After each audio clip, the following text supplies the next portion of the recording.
So the real question is once I hit start stream, am I already streaming Yes, even though it doesn't yeah. show up? Okay. Just curious. Just curious. Yeah. Yeah. We're live, motherfuckers.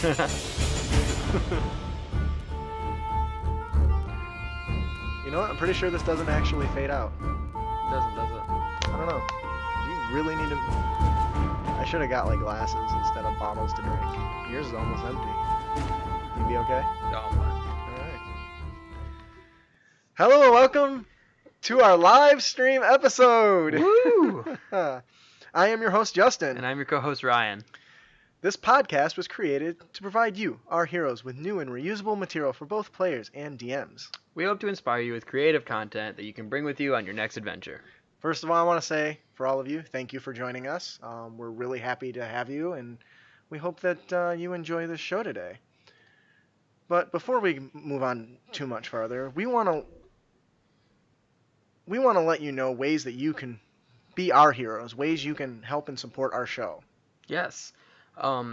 First, the easiest way is just to visit our social media accounts. You know, give us a like on Like and a Facebook, share. follow us on Twitter, favorite, like our posts, etc., etc. But if you'd like to go one step further, one really good way that you can help support our show is by using our Amazon affiliate links. Oh, If definitely. you head over to our website, we have in the tools section, if you scroll down a little bit, there are a bunch of links to a bunch of different tools that you can purchase that will enhance your game. And they're things that you're going to use anyway. Dice towers, right. mats, dry erase markers. We have a book section that's got all the book adventures that Yeah. you can get if you haven't picked them up yet. Yeah, we have a rotating tool of the week. Currently, it's called like the Bucket of Monsters, Yes, I think it is. I haven't used this one, but I actually got a previous one. Yeah. And this one's actually pretty cool. It comes with like little tiny Frankensteins and some Godzillas and Yeah. and some werewolves, and they're about 2 inches, so they're Yeah, a little they're bit small bigger. minis, but the but- base is they're bigger than normal minis. They're like 2 inches tall. Oh, they're 2 but inches. their bases are about 1.25, I think, is their They're diameter. not So a little bit huge. bigger, but still something you can use. And what's really cool, what I've done with mine is, I've taken a little bit of black paint and went over them again and started brushing them and giving them a little bit of pizzazz. Yeah. So very cool, and it's actually on sale right now for like 50% off almost. Yeah, so it's not bad. yeah, So yeah, definitely. you can help support the show by using our links to buy stuff you're gonna buy anyway. And then of course we've got a really exciting news. We're on Patreon. Our Patreon launched today. So Yeah. Today, yeah, I did go yeah, today, I didn't went it? live today. We really wanted to give you guys something special, a way to kind of get a behind the scenes look. Subscribing to our Patreon, you'll get to interact with us during our show when we're recording, because normally we release our show, in advance, or Yeah. we record it in advance and then we release it. This way you can watch all our fumbles and all our fuck ups like we're going to have today, I have no doubt. And kind of interact and get some little input and ask us questions as the show's progressing, Yeah. as opposed to just listening to us as an afterthought. Absolutely. And so we're super excited about that. Swing by, patreon.com and Crit Academy and check us out. And of course, it wouldn't be Crit Academy if we didn't give away stuff. That's right. So we have... First, we have Goblinstone, and thanks to Goblinstone, every member of Crit Nation has a chance to win an amazing prize every week. As you guys know, every episode we draw one lucky subscriber's name, and they win the 5-star rated adventure Banquet of the Damned. We're going to do stuff a little differently, though, today. While we have selected some subscribers, we're going to randomly pick a hero or a winner from any listeners who stick around to the end. So it could be you. Mm-hmm. So, a little bit about Goblinstone. Goblinstone's a community project for D&D fans based out of the UK. They aim to be a place where you can team up with professionals and turn your ideas into high-quality products and give every fan a chance to really get their stuff published. And actually, we had an interview with Benoit, Yeah. and he has a whole discussion that's going to release next week that really talks through the process that he went through and some of the lessons that he learned that he's sharing with you guys to kind of help you get to that point where you can, publish any content that you have. Yeah, he's a great guy. It was a fun conversation, and I think he had some good insight on the process of trying to get work published and mistakes he made and mistakes he Yeah. or good things he did, mistakes he made, Yeah. etc., etc. So you'll be able to actually Yeah. avoid those mistakes Yeah, thanks to exactly. Benoit. See, he makes a mistake and you learn from it. Right. Isn't life grand? So we will be picking a winner for that later near the end of the show. So stick around. Yep. It'll be out of the pot of viewers that we have. So awesome. We want to thank you for joining us today on our live stream. We want to thank you today for joining us on our live stream. Uh, Crit Academy Studios, where everything's made up and your roles don't matter. Yep. That's right. Your roles are like a live show with no viewers. Wish we had. I hadn't actually read that joke yet. That was good. So let's make sure that we don't fall into that category, shall we? Let's do it. Kind of to go through today's highlights on our show. We got a pretty interesting show. We'll obviously go through our Crit Nation feedback, where we actually hear back from a guy named Jellyman is me. He has a question. I love these names. I know, right? He has a question in regards to resistances. And then, of course, our main topic is player archetypes. We love player archetypes because we all know that player. Mm-hmm. And then, of course, we follow up with our unearthed tips and tricks. And we got some pretty nice goodies for you today as far as our UTTs. And, of course, we will also give away we'll pick another person for Loresmith's Claws of Madness giveaway. Yep. So definitely, once again, stick around, and near the end of the show, we will pick of our viewers, making hopefully the pool not as big, I guess, as our subscriber base, but kind of encourage people to hang around, I guess. Absolutely. But before all that, we discuss in the realm where we talk a little bit about what's going on in our lives right now and what's going on. Ryan, what's going on with you? Well, for anyone who's played the game Munchkin, I've played it a lot, but I didn't own it, so I just bought it. And I took it to school because in the language lab I work at, we have a lot of time we're just sitting around doing nothing because there's only a 100 or intro level Japanese class twice a week. So the other 2 days there isn't even a Japanese class, and this semester we've only had one student come to the lab. So I spend a lot of time just doing my homework or doing nothing in the lab. So I took Munchkin in, and oh my god, bad mistake, I created addicts. You created monsters, huh? Every day I walk in, Ryan, you bring Munchkin today? Hey Ryan, you got Munchkin? And as soon as I walk in, they're like, hey, you have it? Do they threaten to kick down the door and stab you if you don't bring it in? And so they immediately want to start playing it, and then they want to play until we go. And so sometimes I'm like, okay, guys, you can play. I can't play. I have to do homework. I have stuff to do. You have to do adulting. Yeah, so I've been playing a lot of Munchkin lately. Love Munchkin. It's a great game. It Very is. cool. It's Highly fun. recommend it. Yeah, I do have one of my friends does because Munchkin's all in good fun. Of course. You can't take the game too seriously, but I have one friend that really does not like losing. And he got really mad at me one day because I won in the most BS way possible. Oh yeah? I started the turn at level 6 and I won. How the hell does that even happen? So I was a cleric, and you know how there's that divine intervention card? Yes.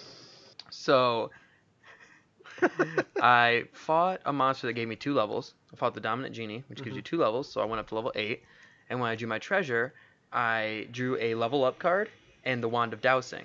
Oh, nice. And so I used that level up card to go to level 9, and I used that wand of dowsing to go through, and I was a cleric, and I picked the divine intervention card and replayed it, hit level 10 in one.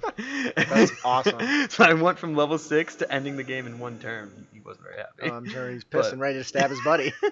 But it's a lot of fun, you know. I love screwing people over and just seeing the crazy. For those of you that don't know, Munchkin is, I think the whole motto is loot the room or stab your butt. Kill the monster, loot the room, stab your buddy. Yeah. It's just a huge spoof on serious RPG role playing. Right. It's very silly and over the top and pretty sure fun. one of the cards is the gold bikini is a high level piece one of of armor. them, it's the mace of stabbing, and it's just a hammer with a dagger tied to it. Or there's the helm of courage. It's a bucket. That's funny. Anyway, what about your realm? I'll be honest. I've been really busy trying to catch up on recording stuff and getting all our podcast edited. We did that one shot for Crit Academy Trials that aired recorded a couple weeks ago, and I'm just now getting into actually editing that and adding the audio and stuff for the one shot we did. Definitely take a swing by and take a look at it. Unfortunately, it is cut into 2 episodes due to some issues. Yeah, some But technical problems. yeah, like you know, Internet internet going crashing. out. It was Not so within awkward. my We were all control. just in the Skype call. What happened? Because you So, froze in the funniest position. Like, I'm glad you didn't take a screenshot of that. I should have. No, you shouldn't have. So yeah, it was. It's been busy. We went to ShooterCon. I heard that. My wife and Thought I I and saw her that. sister and stuff I are had a big couple into friends go anime. too. Actually, I think I shared something on our page that showed my wife and all the villains were standing up over the heroes, like they had just killed Really? them all. And I'm like, I think the quote was somewhere along the lines of, "This is what happens when level 1 players go take on the big bad," and they're like all eviscerated. So it was a lot of fun. I enjoy it. I love my wife dresses up a lot, and she looks really hot in it. So yeah, there's that. One of my So, friends actually was at Shudo and they got in a really serious car accident on the way home. oh no, are they Yeah, okay? they're all okay. She had a gnarly bruise on her hip. Gnarly, But really? At age 20, you're using gnarly of all the words you could choose. and but they all brought like 3 cosplay outfits each. Mhm. And so when they got in the car accident, there were wigs and outfits everywhere. And she asked the cop, she's like, "Is this the weirdest accident you've ever responded to?" And they're like, "Yeah, it is." Because they were all dressed up. Yeah, huh? they're all dressed up, But and it there's like wasn't- wigs and everything It everywhere. wasn't But too bad though, right? no, they're all okay. The car's really messed up, but they're all safe. So Well, I'm that's what glad. matters. That's what's you don't want people getting hurt. So Anyway, moving on to our second segment. Let's talk about blank.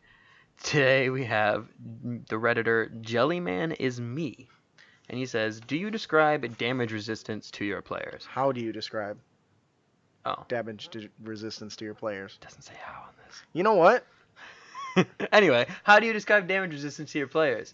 And I'm assuming he means if an enemy has damage resistance. Yes. And I I would assume. am usually pretty vague about it. I'll usually say, Okay, you know, don't if make it it's a- super obvious yeah, that if- they're resistant. Yeah, and a lot of times metagaming will kick in and they already know, like if it's a red dragon, they know it's resistant to fire.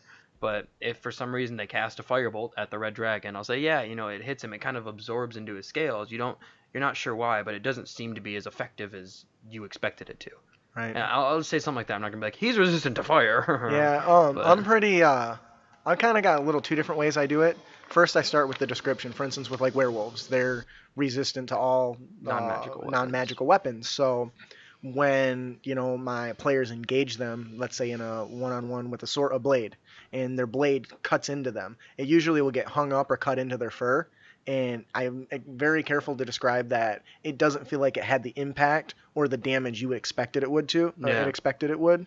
And you're very surprised by that. Or if we make it so many rounds and they haven't caught on, I'll have them make an intelligence check that you feel like your weapons are not as effective or something along those lines. Yeah. I'm kind of in between on both. I think it's very important when something's resisted that you try to make it evident to your players, Right. because otherwise they won't change tactics. And that can lead to them getting killed. In this case, with a werewolf, if their hit's taking half damage, it's already powerful as hell. It's gonna, end up mauling these people and maybe infecting them with the lycanthropy, which is bad in and of itself. And it goes both ways with Yes. vulnerabilities too. If they're fighting a vampire, It's super and, effective. Yeah, they cast what's that? Searing light, I think it is. Mhm. Because vampires are vulnerable to radiant damage. Okay. So say, yeah, the this beam of light comes down and it sizzles its skin and seems to have a much larger effect than you're used to seeing this. You've cast a spell dozens of times. You've never seen it affect someone quite this way. Right. You don't want to just come out straight out and say, yeah, well, he's vulnerable to radiant damage, so you do a double damage. No, you kind of want to be a little vague about it and don't Right. just like straight out, Tell yep, he's him. vulnerable to it, you're good, or he's resistant to it, sorry. Yeah. Kind of hint at it. Yeah, and I do think it's important to make sure that you make those distinguish that from normal combat and normal damage. Whether it's describing it, the blade doesn't cut as thick as you think it should, Yeah. or something along those lines. So. Yeah. Well, thank you very much for your question. Jellyman is me. We I hope love that that we name. and yeah, me It's a too. wonderful name. We get a lot of those people who got very creative names. So we really hope that you enjoy we answered your question. So Yeah. moving on to our main topic, player archetypes.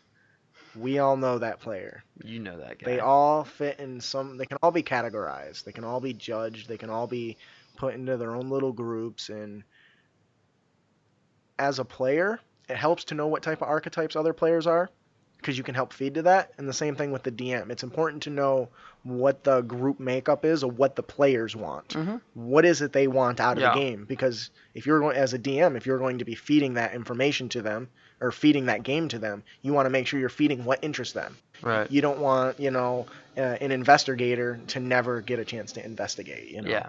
So we have quite a few different archetypes. I think we have like 6 or 7. Yeah. So Yeah, they're kind of silly. It's kind of silly and jovial, but it's also, these are also how to engage these types of players. Yeah, so we're what gonna you should avoid with we're them. gonna basically hit on 3 main points. We're gonna give you the type that they are, a little bit about what makes it that classification, how do you engage that classification, and more important thing, what things to kind of avoid With in them, that type yeah. of player. Our goal is not to start a war here. We know this doesn't encompass everything, and we know not everyone isn't all encompassed in all of them or in some of them. I'm a little bit from column A, I'm a little bit from column B, Yeah. but it's important to kind of understand those so that you know what it is you want out of your game. If you got a group full of people who just like to investigate, you don't want to throw dungeon delve after dungeon delve after dungeon delve with none of that in it, because it's not going to be fun for them. So Right. we're hoping that these guidelines will help you really deliver on what it is, content it is you want to give to your players, as well as if you're a player, if you know that guy over there is the big power gamer guy and he wants to get all the best weapons and optimize his character and everything, that you're doing what you can to maybe help that out, because maybe this item is as important to you as it is to him, So, Right.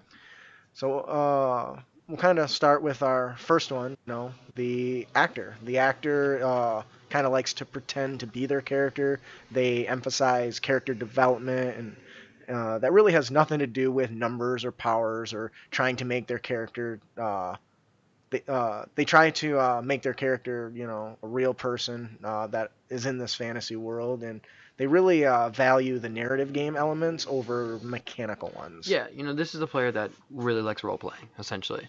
Is the person that tries to stay in character, Right. and really get into who their character is as a person and their character's personality. Right. They often are the ones that are providing, nice backgrounds and emphasizing the character's personality. Not just their abilities, but who Right. they are. Yeah, who they are as a person. And these players generally tend to be pretty good about playing to the motivations of their character. Oh, So right, instead right. of just, well, as a player, I know that he just said this, so that's probably a plot hook, so I should probably go listen to that. He thinks, okay, well, I just saw a damsel in distress run across the street past the past the inn door. Does my character really care? And so Right, and if he doesn't, he's gonna he's not not gonna gonna go after. act. He's Yeah, gonna turn he's gonna around, be like, "Meh, another whatever." beer, please. And Which definitely can make it interesting, because Yeah. they're gonna play more to what their character wants. Often they prefer the social style encounters, and they prefer scenes where they can really portray their character, and they want to really push that. yeah, You can really engage them in a pretty couple different ways. You can facilitate their PC's personality and background. Make yeah, sure, work it into the story. yes, Yeah, and for the most of the times, one thing that I feel like a lot of DMs are afraid to do with this is they're afraid they're going to alienate the rest of the party. yes, I don't think that really happens as much as people think it's going to, I would agree. because at the end of the day, I'm here to play a fun campaign. Hmm. If we play a fun campaign that is based on another character's backstory, as long as it was fun, that's what matters. I don't care if someone else is the driving character behind it. As long as I enjoyed it and it was fun and it was well thought out, there's nothing wrong with that. I agree 100%. There's some pretty easy ways to make sure that you engage the actor. Aside from facilitating the personality, making sure that you provide an opportunity for them to have a social encounter, Yeah, instead whether of just hack and slash all the yeah, time. and maybe when they go in and they run into royalty, they get to interact with the duke or the Yeah. queen or the emperor. As simple as when they go shopping. Oh yeah, definitely. Instead of saying, okay, what do you want to buy? Okay, yeah, you find this, this, and this in the shop. Okay, you're good. Walk in like, oh, top of the morning. Huh? What can I get for you today? Yeah, and let just, them have a conversation with the shopkeeper. The shopkeeper. the shopkeeper, I think is what you meant to say there. The shop putter. I think that and those are pretty easy ways to stimulate them. you want to make sure that you try to engage their personality traits, As their well as their merits, and their flaws. flaws. Yeah. All those.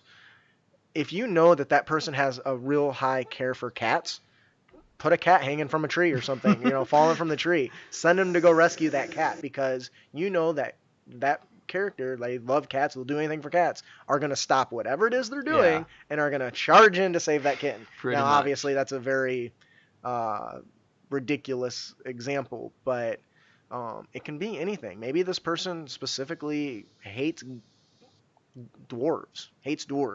So He's a racist. yeah, make him get stuck in a situation where he's surrounded by dwarves and see Yeah. what he does. You know. Now, So some of the pitfalls you want to avoid and avoid falling into are don't let them take over the entire game. oh yeah, they can cause the 'Cause other players to be bored. yeah, and as well as if they're being disruptive and doing silly things, don't let them use it get away with it just as it being in character. If Hmm. they're purposely, derailing the rest of the party with what they want to do, then you have to think, okay, well, even if he is acting in character, well, then if this character is causing this much of a ruckus, would this character even be traveling with this Yeah, party? would they continue hanging out with him? And so that's something you have to keep in mind because sometimes it does happen, And as if you're the yeah. actor that's listening to And this, especially if you are staying in be aware character, of you're not that. necessarily doing anything wrong. Right, But right. just think about there Party are other cohesion. people in the game. There are other people in the game. That's a really important thing to always remember. You're not the only person on Yeah, your team. and if you're the actor, don't take it as a bad thing. Just Yeah, you know what, try to be aware of those and things. we need more people like that. For sure. So The next archetype is the explorer.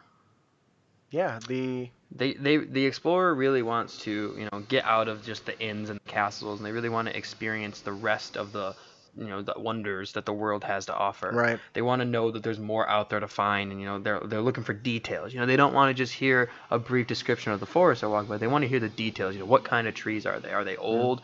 What season is it? Are the leaves green? Are they brown? Are they gone? Are they all dead? Like, is it winter? Right. Is there snow on the buildings?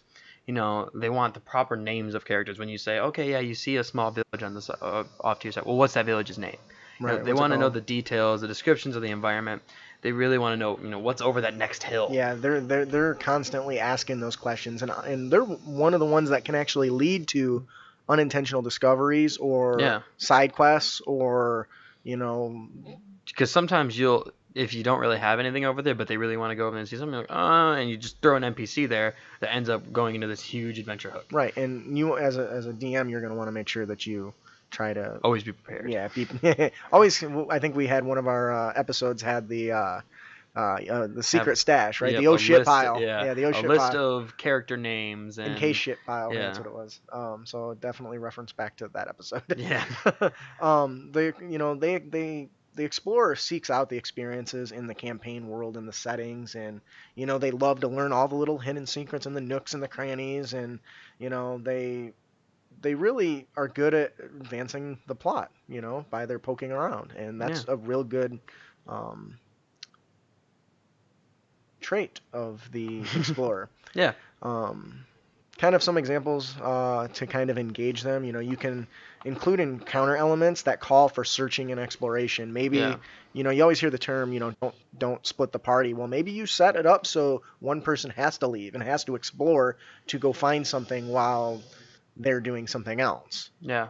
Maybe you've got these keys or these holes and notches on a wall, and you're trying to fill those with something, and you can't find all the blocks or the gadgets or gizmos that go there. You can send one person to go explore for those, while the rest are trying to understand the puzzle or whatnot.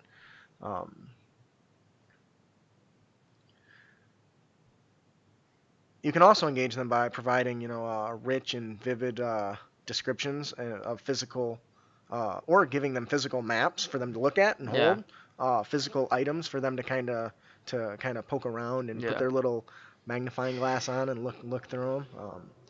Which I will say, just physical maps or physical maps in general to give to your party members, great idea. Awesome, yeah. Yeah, as a player, I love getting like actual maps and just things. Yeah, I had a map. Just random little tchotchkes from my what was I looking for? No, I didn't. Oh, just random little tchotchkes from games. And like, oh yeah, I remember this was I'm from just thinking that. how I left a map of the area you guys requested, and I'm pretty sure you were the only person that looked at Yep, it I while I was, was I there. was, and every day I pretty much like put it with my stuff because I was like, oh, I'm the only one that's gonna look at this. I'm looking at it all the time. In that adventure, it actually was a big deal because you guys were traveling so long across this continent with like 5 sessions.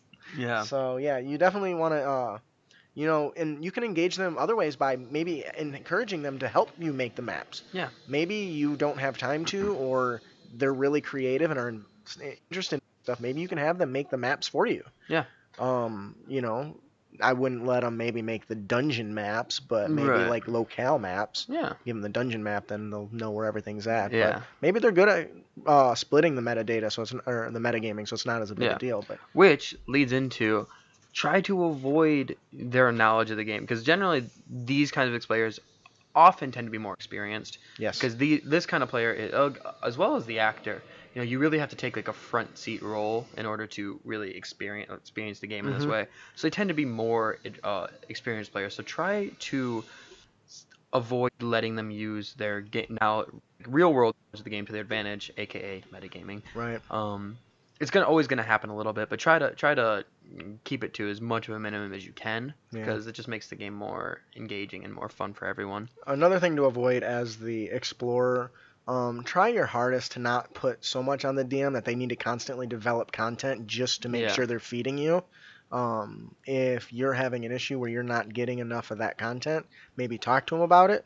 But you don't want to be where they're so focused on generating backstory for you that Everyone else gets kind of left out. everything else is kind of left. The encounters are not as good, or hey, great lore is all great, but if your NPCs are not built right or don't have no personality, Right. the more the DM spends time trying to make sure he's got content for you, the less likely he's going to have quality content all over. But that's not 100% true because different people have different amounts of times to dedicate to that. But just something to watch out for.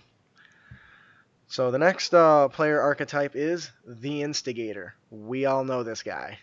This Every party guy has one. enjoys making shit happen, They have no patience for careful planning and tactics and deliberation, The Instigator, loves the vicarious thrill of taking on enormous risk and, sometimes just making bad decisions on purpose, aka the Boulder. I don't know if I've told you that story. I'll have to I tell don't you think you that. have. Tried to kill some bandits Oh by yeah, and creating killed an the party. avalanche. Well, not the party, but killed all the innocents they're supposed to rescue. That's what it was. Yeah, like yeah. You told me 2/3 of that. them. It was pretty Yeah, you bad. I told wish me you were that. there for that. It was good. It was great. It led into awesome content and everything, but it was definitely one of those things trying to get through it. This is the person that also likes to poke the bear, or hey, you know what?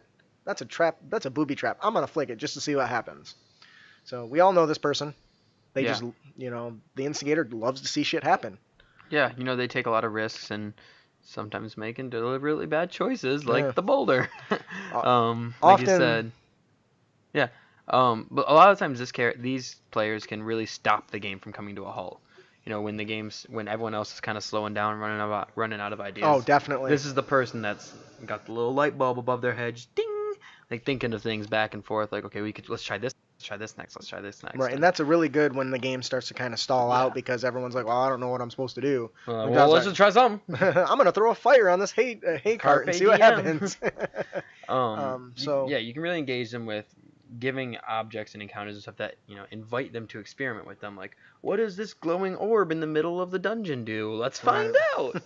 And and then get turned into a frog.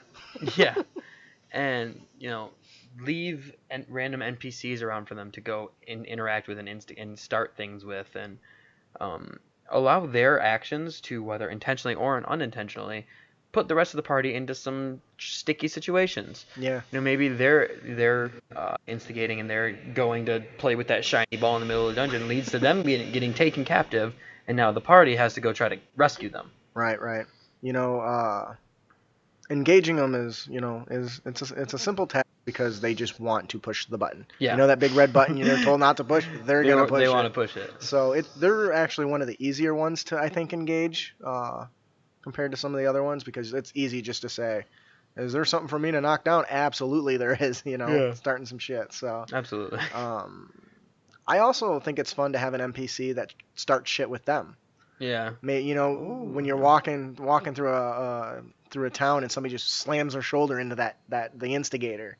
Now shit's about to get heavy. Yeah, because Please now don't spill they're water on any of my electronics. I'd appreciate that. yeah, because now you have the NPC that's kind of pushing the envelope, and now they're like, well, no, I'm that guy. They're gonna hold their ground. But just like anything else, there are things you want to avoid when you are if you are the instigator or if you're dealing with the instigator. Letting them get the rest of the party killed is probably the biggest one because Right. this often can be the person that does it. Oh, hey, what is this big giant black sphere? Oh, you're all dead because that was a sphere of annihilation. Oh, okay, well, that's life. Sorry, guys. I swore I thought it was a portal. I was told there was treasure inside. They often will try to rush past like the social encounters or the skill challenges or Yeah. just to kind of rush to get to another fight. And a lot of times these characters tend to be the murder hobo type players. And so you really want to try to avoid letting them kill monsters or NPCs, more specifically NPCs that the character's supposed to talk to. Yeah, and a good way to do that is to make sure that when they do take those instigated actions, They're that there's punished. consequences. Yeah, they're Well, not punished necessarily for it. punished, but there's consequences, Yeah. right? Hey, oh, by the way, that secret guy you just killed was actually the king, trying to get help, and Right. you just murdered him. So guess what's gonna happen now? So there needs to be punishment. It doesn't need to be that severe, but Right. there should I be. guess punishment isn't the right word to use. Yeah, but some sort of consequence. Yeah. For the character, not the player. Yes. Yeah. You're not like pulling out a ruler and smacking their ass. Crack their knuckles on the table. All right, so Our next archetype is the power gamer or the optimizer. The power gamers really, thrive on gaining their levels and making their character stronger and the cool stuff that comes with those levels. They like, accumulating as much power as they can. And these are generally the people who, before they've even started building like their character story-wise, they've already got them like completely mechanically built. Oh, all the way up to level 20. Yeah, they know what they're doing. It's a one-shot. Yeah, and they know, okay, well, at this level I'm going to take this feat, at this level I'm taking this archetype, at this level I'm taking this feat, and then this, and then, at this level I'm going to multi-class into that. Yeah, and they're constantly pouring over all the different supplements to kind of, okay, what is the best way to build this character? Yeah. What's going to help me? Everyone's what got don't a I need? little bit of this in them. Oh, I agree. I think everyone has a little bit of a power gamer. Because we all want to hit big numbers. Like, we all want to, do tons of damage. I don't know that that's... Some people might get that. I was going to say, I don't think that's 100% true. Only because I think I'm one of the few that doesn't. But I do think the vast majority of people, that's their goal, is to get the number as high as they can. Yeah. Or, actually, one of my buddies, who's a power gamer, and it by no means it's the only feature of him. He's multi-layered. He's like Shrek. He's an onion. But he builds really nice characters. Yeah. Which challenge me as the DM to try to overcome. Right. But then, of course, I overtune the encounters, and then somebody dies. Us normies get punished. He's fine. So there are some risks with that. Roper. There are some risks with that. Poor monk. I still feel bad about that. Rip store. Yeah, because what did he say? He's like, no varmint's gonna tell me what to do, and that's what it started with, So now You don't tell me what to do, varmint. Fireball. And now forever rest in pieces. Oh, Chark. What was his monk name? Store. Store. Yeah. STOR. And then he's gonna be stored indefinitely in that thing's stomach. Anyway, so power gamers. Yeah. So they often the real big power gamers, role play is kind of a secondary thing. It's not as critical or as important to them. They often prefer combat to obviously other types of encounters, but I think I'm missing a page. Oh no, never mind. I'm good. So how do you engage them? How do you engage? You know what? Fucker, shut up. Anyway, but yeah. How do you engage the optimizer? Give them stuff. Oh, definitely. And you need to stress a good way to start first is stress the story element rewards. If you're about to fight for a powerful king and help to, end a war between two raging kingdoms, that he lets you know that that big giant coffer room full of coffers over there, that coffer is that's yours. Yeah. And there's powerful items in there. Yeah. And there's Yeah, for these players, your adventure hooks aren't really story driven, they're treasure driven. item driven, yes. Yeah, they're treasure, Or experience. Just I was gonna say experience is a big one too. letting them know that they're gonna get a lot of experience if they go do this, so they'll want to go do it. Yeah, because that's how they get those levels. Powerful magic items as the adventure hook. Hey, I heard about this legendary sword in the stone over in Camelot. Or there's this guy named Ganon with a master sword. You should go check him out. Yeah, I mean, who wouldn't want to go check out a weapon called the Master Sword? I mean, come That's on not now. copyright infringement at all. Well, anybody's a master's sword. There you go, put an S in it. We're Yeah, good. there you Master's go. sword. There you go. You And know, Ganon has Gannon. and actually, kind of to turn away a little bit, that's a good opportunity to interest somebody that loves to investigate, because if there's lore behind this weapon, you can engage the optimizer and the explorer, the and even the and actor. the actor, the investigator. So there's a lot that can come out of that. So you can leverage it for that. Facilitating access to new options and powers. One thing that I've done, I think we've talked about this on the show before, is when I started my campaign, I allowed certain supplements, and that was it. And one that had come out during our campaign was the Elemental Evil supplement. So for my optimizers, I was pulling spells from that and giving it to them as rewards that they didn't even have as an option before. Right. Here's a spell scroll that they didn't even know was a thing. Right. So they were super stoked about it. So that was a good way that I was able to feed kind of that power gamer in them. Yeah. So things you kind of want to avoid is, one, this character is generally, because of the fact that they put so much time into optimizing their character, their character is probably already going to be stronger than the rest of the party. But try not to let that get out of hand. Yeah, you want to watch that power especially creep. especially since you're enticing them with powerful weapons and all this stuff. Don't let them get too far ahead of the rest of the party, because then they're going to outshine everybody. Yeah, and a good way to do that is if you want to just give them something that gives them a little edge. It doesn't have to be number increases. We've talked numerous times about magic items that have utility use versus raw power. Yeah. And that's a good way to entice them. You entice them with a magical item, but the feature isn't a raw damage increase. Mm-hmm. It might be actually one of our magic items on the podcast is a good example. It's a utility. For an optimizer, not being able to drop your weapon is pretty damn awesome. Yeah. So, you can encourage them that way without necessarily giving them extra power. And kind of helping mitigate that power creep, because it's really easy to do. Yeah. As this player, things you want to try to avoid are, not avoid, but yes, avoid trying to take too much of the treasure. Share. Yes. You're a party, you're a team. You win together, you die together. The other party members aren't your henchmen. They're they're not your lackeys. Yeah, man. they're not your paid bodyguards. They're there with you to fight with you and win with you. Right. It's important to remember that. So if there's that magic item that isn't really that great for you, but it's really good for your bard, well, let the bard have it. Yeah, and that's something to that can be a little bit of a difficult thing for the person who definitely is striving for optimization. Yeah. And being that power gamer that they are. And you're right. Everyone's got this person in them, just to varying degrees. Yep. Because that's why we play games, right? To become the very best. Yeah. That no one ever was. I thought you were going a different route with that. Every time I do, you think I'm going that way, and I never go that way. I don't ever think about the Pokemon reference, but I always think of the karate. Of course you don't. Karate man. Whatever, dude. Shut up. What's wrong with you? I'm broken. You are. But I'll tell you what, when one of the ShooterCons we were at, somebody started singing that while we were waiting in line, and the entire line, like 500 people started singing. It was pretty funny. I wanna be the very best. Dun-dun-dun. Like no one ever was. Anyway, so that's the musical portion of the stream. Yeah, so yes, check us out on Broadway. Yeah. So moving on to the next player archetype, the storyteller. These players sees the game as an ongoing chronicle of events in this fantasy world or this sci-fi adventure or what have you. The storyteller really wants to see, where the tale goes, what is going to happen, how does it unravel, what twists are there. The storyteller really rules. For the storyteller, the rules are really just to support the story that's going on. They believe that when the rules kind of get in the way, narrative should win. Mechanics are secondary. Yeah, narrative should always win. Yeah. And I don't know if this is something we agree 100% on.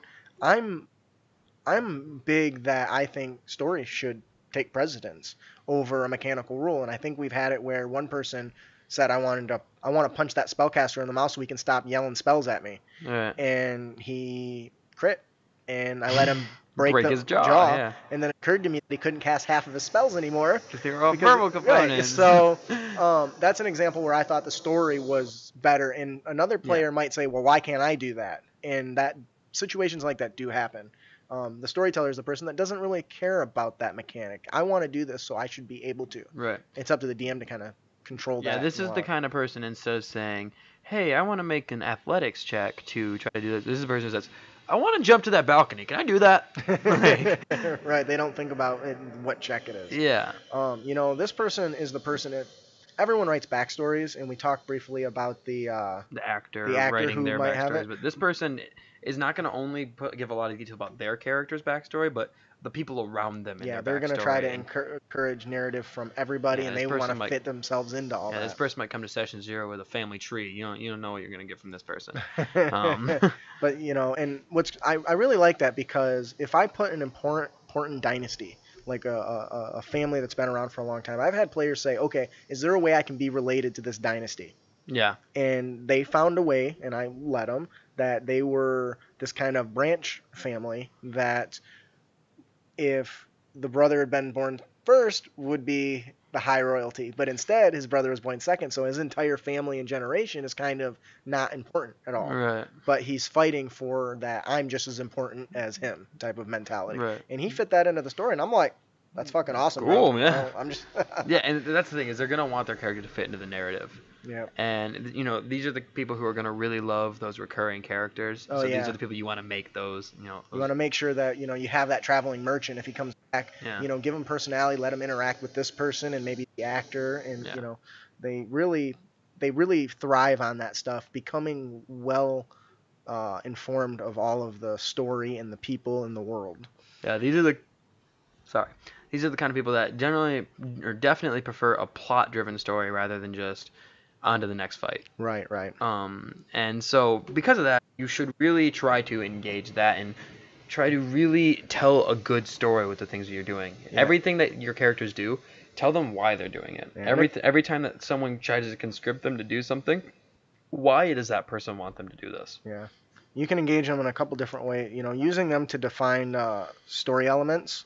We talked about the person from the branch family. Maybe there some sort of ongoing war starts between the branch family and the main family, and now the adventurers are kind of up in that. They may not have known a whole lot about that, but now they're brought into it because this person either reveals it to them that they're part of it, or he doesn't reveal it to them. Yeah. So. And things you kind of want to avoid with them are, not letting, again, this is kind of being rehashed, but not letting them make their character the center of everything. Because it will be easy to do, because they're going to be the people that are constantly trying to drive the plot forward, so it will be easy to just make everything revolve around them. Right.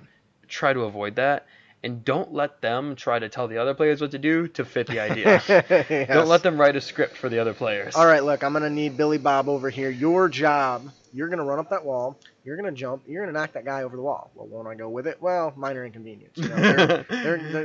That's an easy... Merely a flesh wound. That's something that's easy to fall into. So. You shall not pass. You know what? I was reading a thing how that in that scene, what's his name? Gandalf is an experience hog. Because he basically... I was talking about Monty Python. You shall not pass. Oh, okay. Black Knight. Yeah. I was thinking the Gandalf. Oh, no, he says none shall pass. None shall pass. Yeah. But anyway, Gandalf. But anyways, Gandalf, he's genius. He told everyone else to run and took down the Balrog, got all the experience, and he comes back super powerful. One thing that bugged me about that movie. What's that? In the book, he says you cannot pass. Oh. Nah, whatever. Minor. I just don't get... Why change the one word? And the book says you... And it's not in caps or anything, so it's just like, you cannot pass. So, moving on... to the Thinker. The Thinker. They, as a player archetype, they really like to make careful choices and reflect on the challenges, and What is the best way to overcome that challenge? Solving the challenge in a creative way is more fun than just fucking knocking down the door, or slitting somebody's throat. In fact, the thinker often might prefer, sound, strategic plans instead of just brute force. Maybe they want to, sneak around. Often maybe they're a rogue. Yeah. They wanna be stealthy and sneaky. This one's me. This one's you. Yeah. So yeah, generally these people really like puzzles and things that require, trap them in a room and make them escape that room somehow. Mhm. Those are the kind of things that really engage these person and really tickle their fancy. Tickles their balls. Yeah, because they're every every option, every action they make is going to be pretty carefully thought out. Especially when they're trying to win without lots of action or drama. They're just trying to Get the job accomplish done. the goal. Yeah. Yeah, get in, get your shit, get out. They also, prefer time to Yeah. consider all options. Fuck. Yeah. Some people are better at thinking on their feet. Mm-hmm. And so those people can be harder to mess with. I would agree. Because especially if you have a thinker, if you have a person that's like this, one way to really challenge them is give them time limits. Yeah, for have sure. that hourglass in the middle of the room that's just ticking down, sand's falling through. And if you can do it, just pull out an hourglass and put it on the table in front of them. And Tick tock. yeah, Tock. dingle, A dingle. wave a stopwatch back and forth. Dingle. But definitely, there's very particular ways you can really engage this, and one of the easiest one is put in encounters that require problem solving. Yeah. Not just from a character level, but from a player level. If you can get those really physical puzzles, if you can make a physical puzzle for them to look at, for them to pull the knobs, push the buttons, pull the triggers, something they can really play around with, this will really engage them. But there is a little bit of warning I would give with that. You got to be careful between giving things that are too much player-driven decision, Yeah. right? Versus character, because your character's supposed to be able to do things your player can't. Yeah. So you kind of got to be careful with that. But if you can do it, you can get the right choices, letting everyone kind of get involved. Some of the modules I've run have had, text that's cut off, and I show it to them, and the group has to kind of figure it out, when in fact, if you look at it in the mirror, it's just backwards. Stupid stuff like that. Right. And you can really engage them doing stuff like that, If a really cool way to fit them in with other types of players, like especially someone like the power gamer, is to allow them in combat scenarios, allow them to try to set up an ambush. That's a really cool way, or allow them, different ways to approach combat, to try to give themselves an advantage and create like a one-sided fight. Right. Allow them to try to sneak up on the bandit camp and try to everyone jump out of the woods and get the jump on them and stab them all dead before they even know what's happening. Right. Really take advantage of their initiative to try to find, try to get the drop on their enemies. And something that's really good about this, if they come up with a really good and really unique plan, something that's got a lot of oomph behind it, maybe you make a smart plan, allow it to be a completely sided battle. Yeah. Where you're rewarding, hey, they came up with this really clever idea, and it's such in their favor that they just fucking mow the encounter over. Yeah. And they'll feel great about that. My idea made it, so we just blew right by that. For instance, I got a really good example, and it's pretty simple, but it was pretty effective.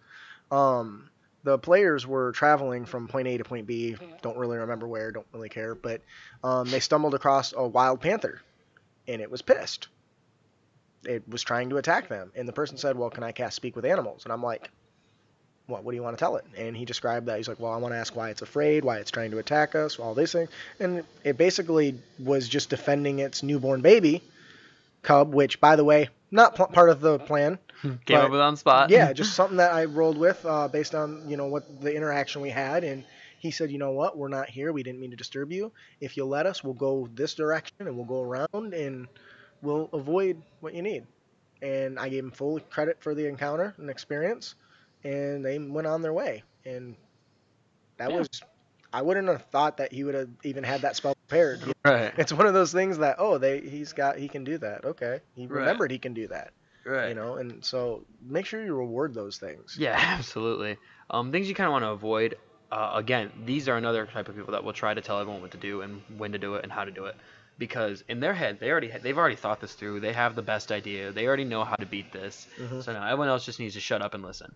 And I'm guilty of this sometimes. Like, okay, you go there, you go there, you do this. I'm gonna do this, and we got it. Everyone good? And everyone's like, wait, what? Like, we're doing what now?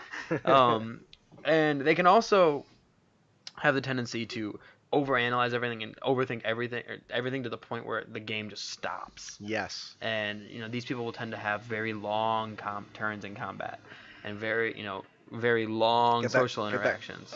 That hourglass counter Yeah, out. get that hourglass out, just slap it down on the table. But this kind of person can also really add to your group because it allows for completely different situations, Right. like you said, like very like puzzle and challenging encounters that they can try to work through. Right. So I guess a good thing you can do, and you can recruit this person to help you run large and combat counters. Yeah. Because if they really like that thought out process, you can let them handle that while you do all the other big DM stuff. Yeah, these people are generally like strategicians. Strategicians, is that the word I want? I don't know. Tacticians? Tactician, I think, is what you're going for. Yeah, not strategician. I think I made up a word there. I think you just did, but that's okay. My word of the day. But tacticians, so yeah, they're going to enjoy, they would really probably enjoy create or handling a large group of small things that they're just trying to create ideas. Right. And it also takes weight off you. If you are this person, this thinker, ask your DM if you can do that. Yeah. I think it would be more helpful if they're not playing in that game, because chances are they're probably going to think about it and not attack their character. Or not think about it and still not attack their character. Right. Because I know I would have been like, well, my character's not getting hurt. Screw that. Bastard. So, can't ask you to help with nothing. The final archetype is the Watcher. Now, the Watcher is usually a casual player, sometimes a brand new player, who usually come to the game because they want to be part of the social event. Sometimes it's a girlfriend or a boyfriend or a little brother or cousin or friend that just tagged along with someone else. A lot of time they're really shy, or they're laid back, or they're just not used to it yet. But they enjoy being part of a group in a social circle. They don't really care about a lot of the details of the game. They just want to have a good time. They just show up to be a part of a group and hang out. And you know what? That's a perfectly acceptable way to play. Yeah. Mostly because, hey, it's another body. Well, and you can be healer. Every game in general, tabletop games, role-playing games, or online MMOs, the vast majority of people are casual players. I hate that term casual and hardcore, but the majority of people. I've met a hardcore. Oh yeah, I've met hardcores. Somebody who got mad that we went out to dinner to get food because we were waiting for 20 people to show up for D&D, and they wanted to start while we were gone, even though we had already been waiting for 2 hours. She said, D&D is not a game for us. It's life. And I was like, you know what? I'm going to go downstairs and play Xbox all night. And I did. I was like, fuck that shit. I don't want to be part of that. I don't want to be like in a cult. Right. And that's the thing is the vast majority of players are casual players. When you have extra time, you get together, you play a game, and it's for fun. It's not a super serious thing. You're just trying to have a good time. So these people, they show up, they just want to be a part of the group. They just want to, bullshit for a while, have some fun. A lot of times the Watcher is someone who's never played D&D before. So they're gonna, take the back seat and just watch what everyone else does, because they're not comfortable acting in front of a bunch of people they don't know. And right. And I think you get a lot of those at the stores too. Yeah, they don't want to look too nerdy by getting into character, and because it's embarrassing. And the first time you play D&D, it's awkward to get into character and bust out the voice and be like, well, back in my day, and it's hard to do. Yeah. But these people, because they're not as attached to the game, either in a role playing sense or in a mechanical sense. Healer. Well, I was gonna say they can kind of calm fights and disputes between everyone else. That's true. They can kind of be like the voice of reason in the party. For sure. Because they're not as attached to the game and everything. Like, guys, calm down. Yeah, it's just a fucking game. Everyone just take a giant chill pill. Let's talk about this. I'm gonna bitch slap you if you guys don't shut up. The, Stop arguing. It's like Ron Simmons. Damn. So there's a couple things you can do to kind of engage them. But one thing I'd recommend is never force them to get more involved than they want to. Yeah. Because not everyone wants to be that person. They don't want to be up front. Don't want to be in the limelight. They want to be in the back. If you're a player and you see this person, it's okay to nudge them a little bit occasionally, ask them what they think, but don't put them on the spot more than you think that they can handle. Because if they wanted to, that's what they would be doing. But make sure you do try to engage them a little bit, but don't suck them in. Don't force them into too much. Yeah. Another way to engage them is prompting them when they need a little bit of push. If you're the rogue and you're a real quiet person, the DM or the players around you might have to say, "Hey, you know what, Aridin, would you pick that lock for me? Is that something you can do?" Oh, me, little old me. Yeah, could you do that for me? Yeah. And that is not saying, "Hey, I need you to go do this. Hey, get over there and do that right now. Hey, why doesn't the rogue do this?" You're kind of guiding them. Hey, would you take care of this? It's a pretty easy way. Yeah. And another good way is just accept the fact that they're fine with watching and taking a back seat. And so a way to not necessarily engage them, but to make it an enjoyable experience for others is to just get everyone else involved. Have everyone else, take the front seat and try to make like a fun experience and a funny comical scene that they can just laugh at and enjoy and have fun and give them a memorable experience that maybe they weren't a big part of, but they were there for it and they got to see it. They got to have a good D&D memory. This is a good person, I think, to have them take pictures of the game. Yeah. Because if they're being quiet and they're not doing their thing, having them go around and get pictures of the players and the game and stuff of what's going on, they're good for that because they're already quiet and they're not really super engaged in combat, so they're free to kind of float around and do things like that. Yeah. Or maybe assist the DM in other ways. Yeah, one thing you will want to try to work on, but try to do is try to keep them focused. Yes. And they might get distracted and stuff, but try not to let them distract everyone else with TVs, phones, looking at games. Memes on Facebook, and I mean I'm sure they got some pretty dank memes, but it's easy to have this person disappear too. Because they're so quiet, the table might not realize they're gone, which can be really bad at like combat time. Yeah. Which does happen.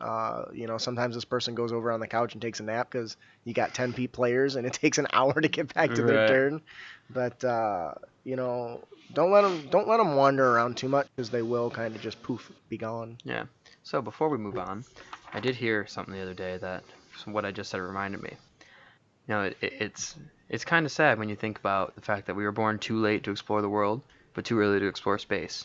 But you can find comfort in knowing that we were born at just the right time to explore dank memes. Oh, God. Oh, Jesus. You had me. I was waiting for something, and then you delivered like something deep and profound. Yeah, no, I hate you. So that is our main topic of the podcast, player archetypes. Okay, I guess I'll continue. I assumed you were going to take over from there, but I got it. Okay. So we have another giveaway. Anybody that listens to our show knows. Yeah, whatever. Anybody that listens to our show knows that we have an awesome group of fellowship members, and we want to take time to thank one of them, our fellowship party member, Loresmith. Woo!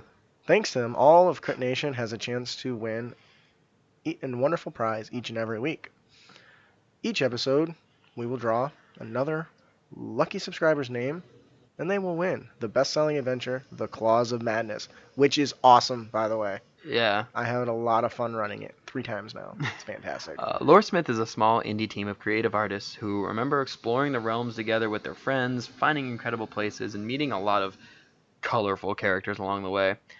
They set out to deliver an experience that sparks those, long-lasting impressions that really push them to create their own first standalone adventure, The Claws of Madness. This best-selling adventure... I can't edit that out. I know. Oh, okay. This best-selling adventure is one that you're not going to want to miss. So, once again, we have another winner that we have chosen, and we will reveal them at the end of the episode. So stay tuned. It could be you. So moving on to our final segment. Hang on. Yeah, no, you're good. Our unearthed tips and tricks. First, we have our I character love our concept of the 100 tips and tricks. podcast, which I think is my favorite character concept we've done so far, and it is the Punisher. I see what you did there. This really is the person that tries to put a pun on everything. I'm really bad at it with my druids.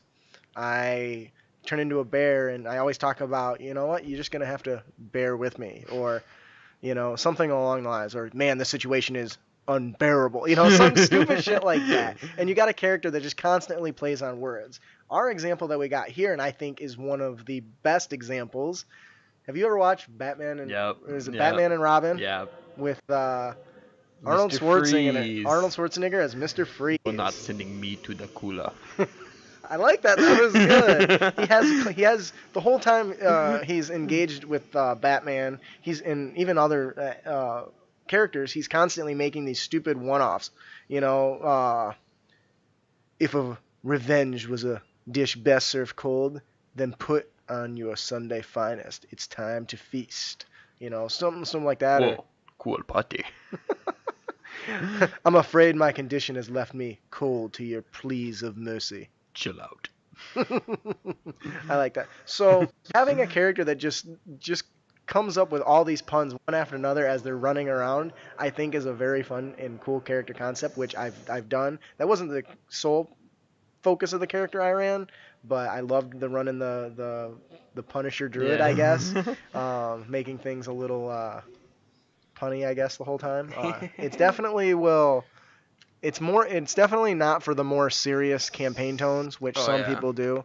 It's definitely something it's much more lighthearted and kind of fun. And if you're the DM, I definitely think responding to those as the NPCs can be awesome as well. Maybe with your own pun or just like you're an idiot. It's also a good NPC to drop in as for sure. The eccentric shopkeeper or the annoying innkeeper that just won't leave you alone. Would you like to check out my new armor? I've got the best thing for you to wear. Would you like to check out my wares? I have armor. Something along those lines. Anyway, so that is our character concept of the show. Where did that come from? The Punisher. The Punisher. Our monster variant podcast. The Kamikaze Kobold. You like that?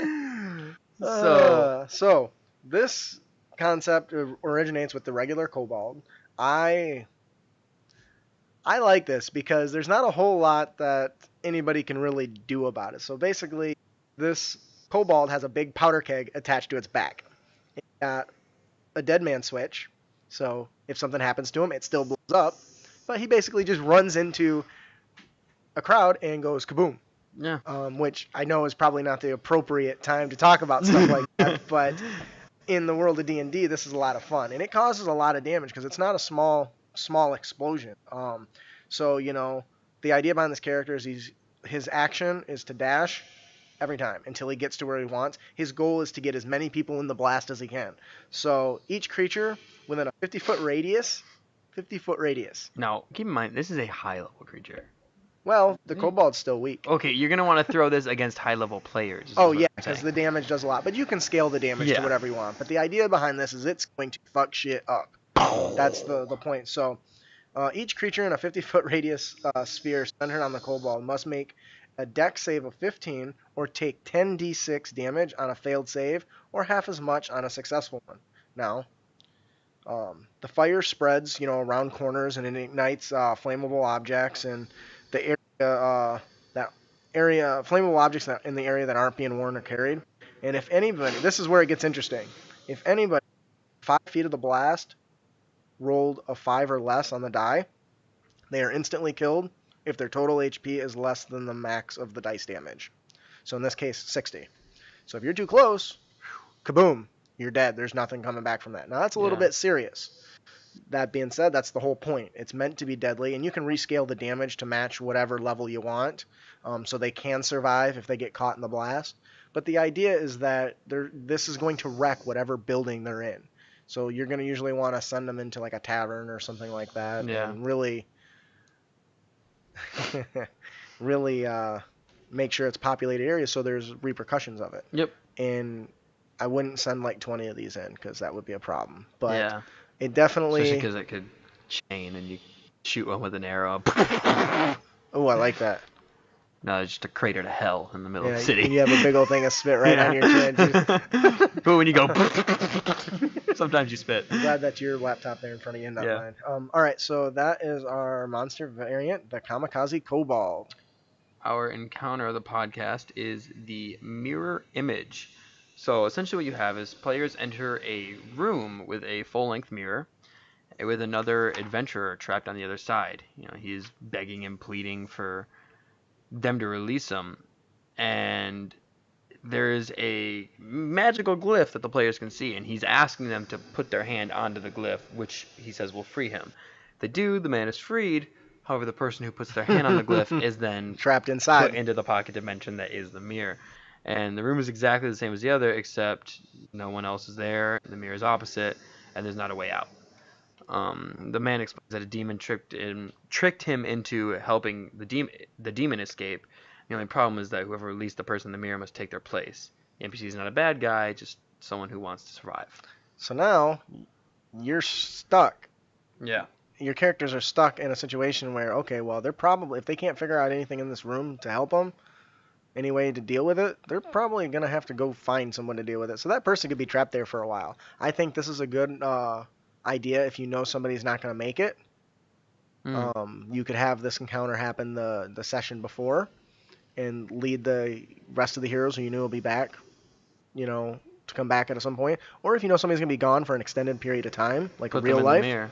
Yeah, have this event happen, make sure that they know about it, they get stuck, and then the players can spend the remaining time that the other person's gone trying to find a way to get them out. And that's a really good way to kind of story-wise create a scenario where you know somebody's going to be gone and they're just kind of trapped in there.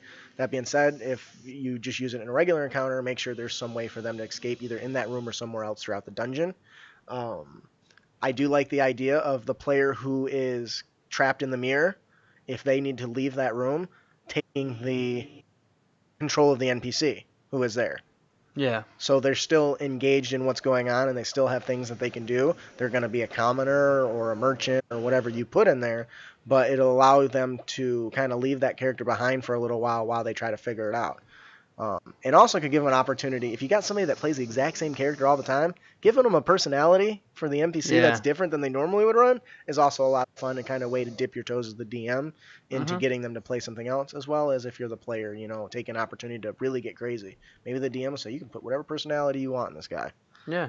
So, but once again, the idea that they're trapped in another pocket dimension definitely is probably not super original, but is definitely something you should have in one of your adventures because it's awesome. Yeah. That's the encounter of the podcast, mirror image. Ooh. Our magic item of the podcast is the gauntlets of monkey grip. That didn't work. No, I wish I hadn't done that. Can I take that back? No, you can't. We're not. No, it's live. The gauntlets of monkey grip. Yeah. Essentially, basically what it means is whatever you're holding, you can't drop.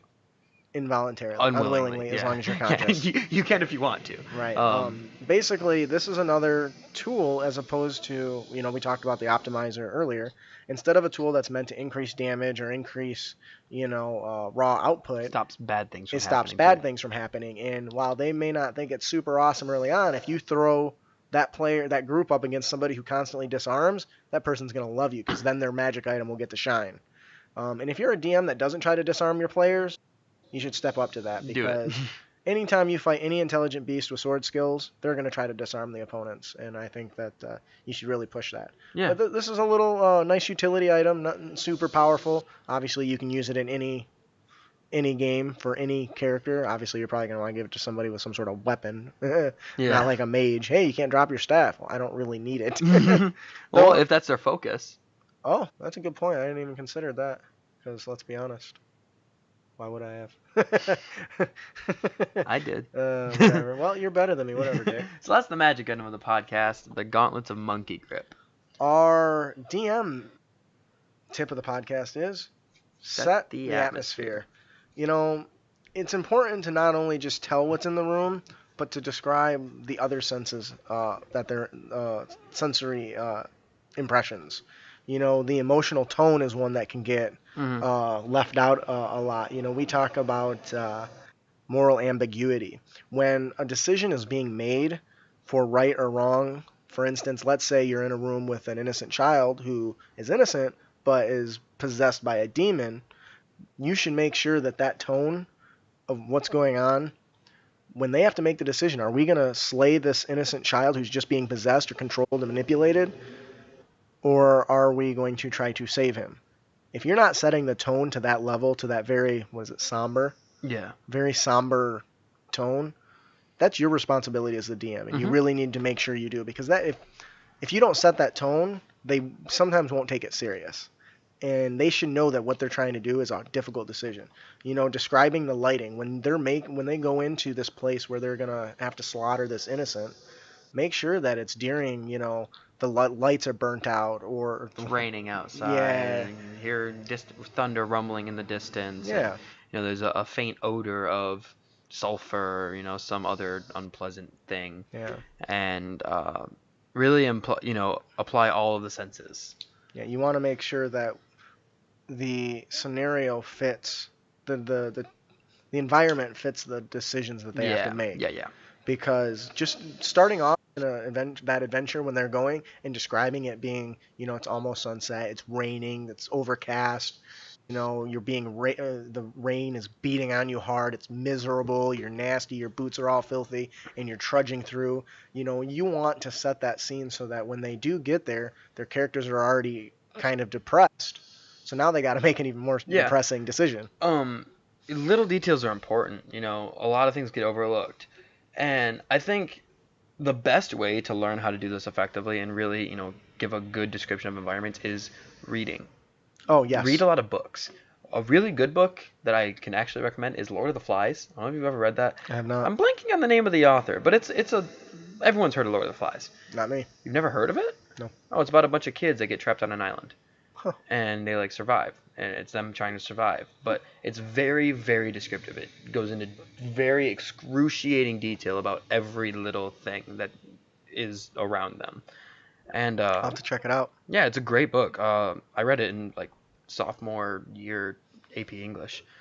Um, but don't overlook the small details of that tiny flower. Oh, William Golding, that's who wrote it. But anyway, that tiny flower that's blossoming in the corner of the desolate graveyard, or the smell of burning ash from a recently stomped out campfire in the middle of the woods. Right. All of this really helps to establish that atmosphere and really put the characters in the right mood.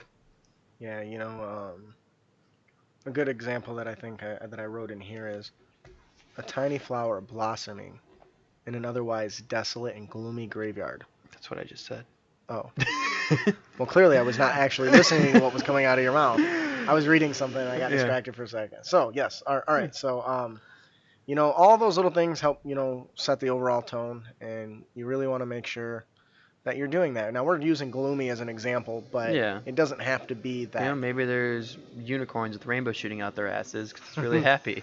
You don't know. And maybe you just walk into a cave and you describe the skittering of creatures Bugs. and bugs on the ground and the dripping of water in the distance. Or maybe they're in a party and you're describing the fireworks and the dancing and the little gnomes getting drunk Right. and having fun. trying to Yeah. trying to knock people over and Yeah. pickpocket Yeah. them. You're not only being descriptive when it's sad, but also when it's happy, when it's jovial, when it's silly, Right. when it's, stinky. But But that's the Dungeon Master tip of the podcast, setting the atmosphere. Now our player tip of the podcast is Don't be a dick. You And can you avoid dickitude dickitude by Um, setting traps. Yeah, don't always just You don't have to just fall into traps. yeah. You can set them too, not just the DM. And as a DM, if your players are setting traps, give them a fair chance. Yeah, and give them a chance to you see it in action. I'll use kobolds because we were talking about that earlier. If they're in enemy territory and it's a kobold infested camp, and they use like spells like alarm to kind of control and learn where everyone's at, and they do investigative work, and they decide, you know what, let's set a boulder, a big giant boulder trap, and pin up the boulder with like a stick or something, and when somebody opens this door, it comes falling down, and make sure it gets triggered. Yeah. Um, I had a party I was DMing for they were in an area that they knew bandits were kind of roaming and like attacking people, and so they set up a fake camp. Oh, They set nice. up a camp with like, and they created like dummy bodies that were like around this fire, and they had like gold and treasure laying out everywhere, and then they hid in the trees. And so when the bandits came up and tried to rob them, they jumped down and got the jump on them. Yeah, and that allowed, I hope. Yeah, and I rewarded them. Yeah. I gave them a significant advantage in the combat because, well, they had no idea. I mean, And they went time to plan that out. I That's did huge. give the NPCs chance to try to notice them, but of Which you course, should have. yeah, They should have a chance to spot the big guy in red standing in the tree exactly. right above them. But they weren't very smart bandits, so they didn't notice them. We had something similar where one of our rangers decided he wanted to use the barbarian to knock down a tree, and then they used all their hempen rope to make like a swinging battering ram, and they just stood. The barbarian climbed up and stood in the tree holding it, Okay. and just waited for because they knew it was they had researched that it was the patrol path. So they just waited for the patrol to come by, let it go, like bowling ball plowing through pins. Yeah. And they all got knocked prone, I think, except one. They came flying out of a tree and eviscerated these guys. I mean, they were almost all of them were nearly dead just after the swinging giant tree. So definitely make sure you give them an opportunity to build traps or jerry rig traps that already exist. Yeah, and reverse them or move them. Oh, there you so go. that Yeah. the people who already know there are traps there, it's not where they expect it to be, so they accidentally set it Right, off. because I know normally traps usually have some way to be bypassed, whether it's a path or a lever or a switch. If you've got somebody that can understand the inner workings of that, and they can make it so that it works in the opposite, so it doesn't, not trigger it, instead of what's supposed to protect them, up triggers it, down turns it off. Maybe you have them swap those things around a little bit, so that they get caught up in their own bullshit. So that is our player tip of the podcast. Don't be a dick. And you can avoid dickitude by setting traps. Before we close out our episode, we have to do our giveaways. Yes, for so the two. We want to. So we actually have had quite a few people stop by. Yeah. We've had 15. It's a long viewers. recording, so. But we don't have anyone in the chat right now, so we did pre-pick a couple of people. So the winner our two winners, the winner of the Goblin Stone giveaway is Grady090270. Congratulations to you, sir. Congratulations, Grady. And the winner of the Loresmith giveaway is tech.dev.foxlore. That's awesome. Yeah, it is pretty awesome. But congratulations, you two.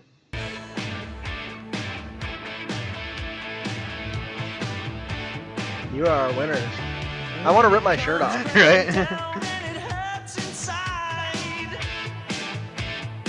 Yeah. I'm sure you guys are gonna love those adventures. They're both great. Banquet of the Damned and Claws of Madness are both amazing adventures. So sure. Read through them, play through them. Let us know what you think. Shoot us an email. More importantly, shoot Goblinstone and Loresmith emails and tell let them know what you think. If you love it, go give them a great review. If you don't love it, shoot Tell them an them email why. and tell them why. Tell them what Yeah. you think they can improve on. Because You'll hear one of the big gripes that Benoit had, that He people never don't hears- get yeah. negative reviews and why they're negative, yeah, so he can improve some of this yeah, stuff. especially because it hasn't aired yet, but we did an interview with Benoit from Goblinstone, and yeah, that was one of his Airs next big week. things. It airs next week. That's one of the things that he would really like to hear are some of the things he can improve on in his future adventures, and I'm Yeah. sure Loresmith is the same, and they'd also Right. love that. Chris So definitely would love that. if there's something you don't like or something you think that can be improved on, let them know. If you just loved it, you thought it was amazing, tell them why you thought it was amazing. Oh, for sure. Quick kind of digressing. Chris from Loresmith, he's writing Remarkable Ends, a supplement. Yeah, I saw that. He's asked us to I saw fill your out, terrible puns. Oh, shut up, dude. That was Justin's post, not mine. He asked us to fill out some of those things. So hopefully, if he likes those ideas, I started writing. I brainstormed. I got a whole spider web of brainstorm, but I started filling some of that stuff in, and hopefully he's gonna filter through. And if he likes some of the stuff, he's gonna pick what he likes, and we might get credit into his book. So that would be awesome. That'd be sweet. Yeah, be public. We could say we're published, or we know somebody who got our name published. But so that is Our episode. That is our episode. So please join us on our next episode where we will, hear feedback from some of our heroes, and we'll be airing an interview we did with Benoit. I got it. Benoit de Bernardi. Something like that. He's French. Yes, he's French. Oui, oui. Parlez-vous français? Benoit de Bernardi. Yeah. I think. I don't know. Maybe. It's I'm not sure. I don't have I know French it's Benoit. French. I know it's They call Benoit. him Ben. Yeah. To us English plebs, it's Benoit de Bernardi, but that's not how it's pronounced. Yeah, and he was very sure to correct us on that. In fact, I just took out the whole part where I was trying to pronounce it because I couldn't get it right. But yeah, he's an awesome guy. Again, he's from Yes. he's the founder of Goblin Stone. He had a lot of really good insight on his journey to get where he's at now. Yeah, so and you're really gonna. it's a great love interview. it, yeah. Not because of us, because he's awesome. Well, it's awesome because of us. It's great because of him. Right? There you go. There you go. So definitely, we hope you enjoyed your experience here at Academy. And our first live recording. And our first live recording, woo! Which, depending on how it goes, maybe our last. well, if that's gonna be what's unique to Patreon Right. Donors. So. But yeah, we enjoyed it. I had fun. Well, Yeah. I can't speak for both of us. I had fun. Yeah, you're fucking boring. Yeah. I was kind of feared when you were starting to pull off your shirt at the Hawk song. Yep, stop. If you enjoyed your experience here at Credit Academy, please, you can help others find our show by, leaving a 5-star review on iTunes or Libsyn, and be sure to give us a like and a share. You can also, subscribe to our. We still have our newsletter, right? Yeah. Yeah, you can subscribe to our newsletter, and It's not really a newsletter. I just send out stuff occasionally. Yeah, but you can subscribe to us so that we can help you in your future adventures. You can find us on Patreon at patreon.com/critacademy. Yes, patreon.com/critacademy. If you have Thank you to the wife that just texted that to me to make sure I say it. If you haven't, so be sure to check out our Amazon affiliate links, our Patreon. Check out our social media accounts, Twitter at Crit Academy, Facebook.com/Crit Academy. Shoot us an email at critacademy.com or at critacademy@gmail.com with any questions you have that you'd like us to answer, any subjects you'd like to hear us discuss. You could just say hi. Yeah, we just like say hi. hi. Say hi, we're listening. We had a like couple what people you're doing. send us some highs, and I like hi. Not Yeah. that I'm a drug user, but I like highs We'll and respond. hello. We'll respond. We'll say, hey, what's up? Yeah, that's How how you we doing? roll. Yeah, Yeah. We're pretty cool. We're sexy sons of Yeah. bitches. Yeah, so make sure to not only visit our website, but also the websites of our fellowship members. Go check out Loresmith, Oracon's Lair, and Goblinstone. They all have some great content. You guys will love all of it. For sure. And you'll find some great tools to help enhance your game. Yeah. You made it all through that. Didn't even let me take none of it, huh? You just hog it all? Whatever. Well, I am your host, Justin. And I'm your co-host, Ryan. Thanks for listening. Keep your blades sharp and spells prepared, heroes. What the hell, dude? We don't have the outro music. I do. I just gotta hit play. That's the way it works. Stop. Stop. Please stop. Don't do that no more. Nobody wants to hear that.